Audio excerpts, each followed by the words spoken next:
Have you ever witnessed a moment of kindness so profound, so utterly unexpected, that it redefined your faith in people? A moment where the solution to an impossible problem didn't come from a vault of money or a wall of degrees, but from a simple, human heart. This is one of those stories. Stick with me to the very end, because the twist here, it changed more than one life. And if you believe in the power of human connection, you're going to want to hit that like button and subscribe. True Kindness Tales is all about stories like this, and we'd love to have you in our family. For 2 agonizing years, the world of 6-year-old Lily existed within a 4-foot radius. It was a world of plush toys, picture books, and a small, bright pink wheelchair that her mother, Clara, called her chariot. Lily's legs, once capable of running through sprinklers and chasing butterflies, had become mere ornaments after a mysterious neurological condition stole their function. It was a thief that left no fingerprints, a syndrome without a name that baffled every specialist.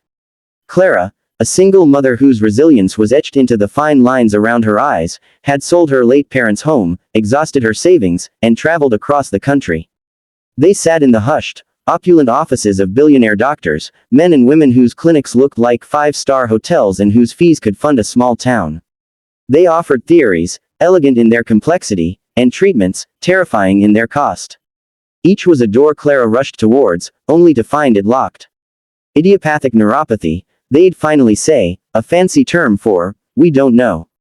Hope, once a roaring fire, had dwindled to the barest, coldest ember. Their new apartment was on the ground floor of a modest complex, a necessity. It was here, on a crisp autumn Saturday, that Lily's chariot got stuck on a raised crack in the pavement. Clara, struggling with grocery bags, tried to rock the chair free, her frustration mounting into silent, desperate tears. That's when he appeared. Leo was a backdrop figure in their new life. He lived 2 doors down with his son, Sam, who was Lily's age. Leo was a quiet man in his late 30s, his hands perpetually marked with fine cuts and faint stains of paint and grease. A single dad who worked as a carpenter and mechanic, his world was one of tangible problems and physical solutions. He'd given them a shy nod the day they moved in. Now, without a word, he crouched, placed a steadying hand on the chair, and with a gentle lift, freed it. These old paths are tricky, he said, his voice a low rumble. His eyes, Clara noticed, didn't dart away from Lily's legs with the usual awkward pity. They just took in the situation, like a problem to be assessed. Days later, Leo and Sam were in the shared courtyard. Sam was riding a bike with wild, joyful loops. Lily watched from her chair, a quiet yearning in her huge, hazel eyes. Clara saw it, and it was a knife to her heart. Leo saw it too. He walked over, not to Clara, but to Lily. He knelt, bringing himself to her eye level. That's a pretty slick chair, he said. Good wheels. But you know what? I bet it's boring just watching. Lily just shrugged, looking down at her lap. Leo didn't press. He just went back to watching Sam, but Clara saw a peculiar, distant look in his eyes, like he was measuring something unseen.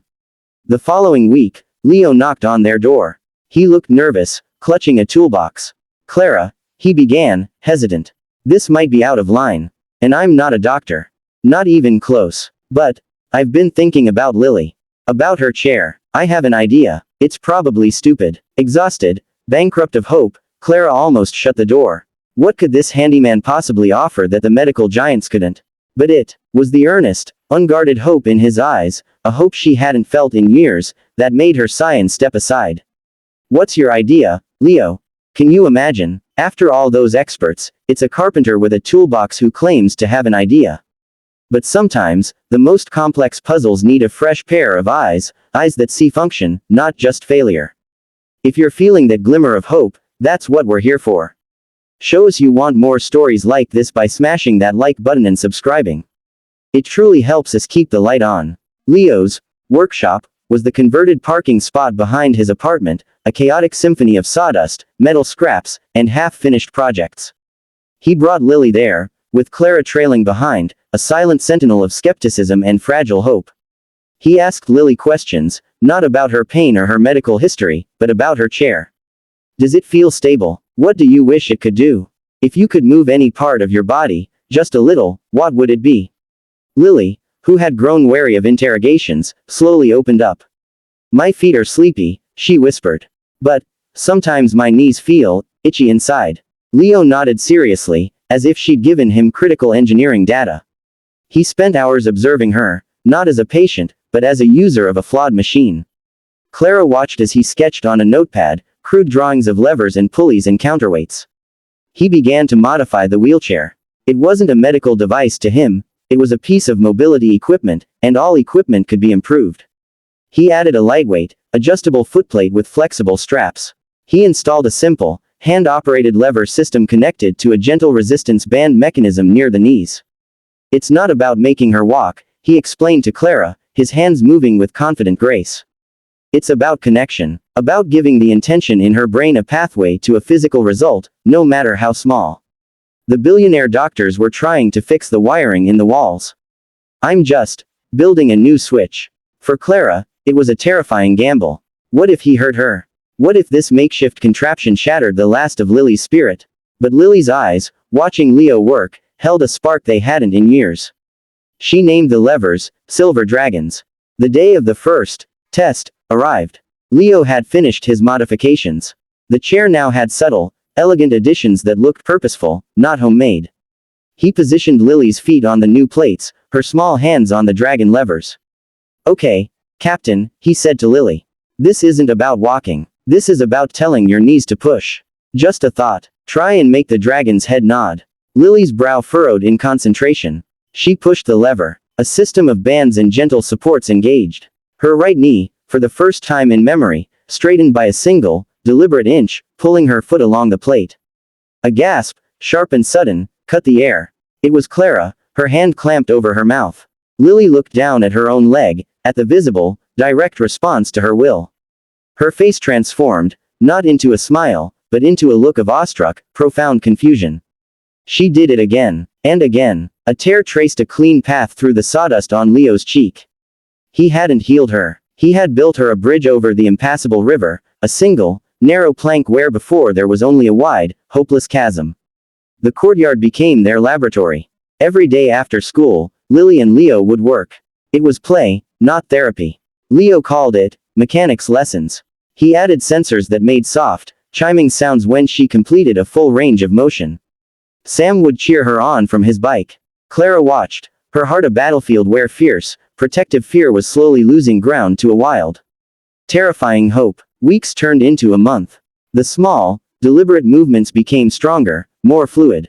The connection between Lily's intention and her limbs was being reinforced, not through medication, but through success. Leo, working late nights, built a next-generation device. It was a lightweight, exoskeleton-like frame made of carbon fiber rods and soft hinges that attached to her legs in the chair.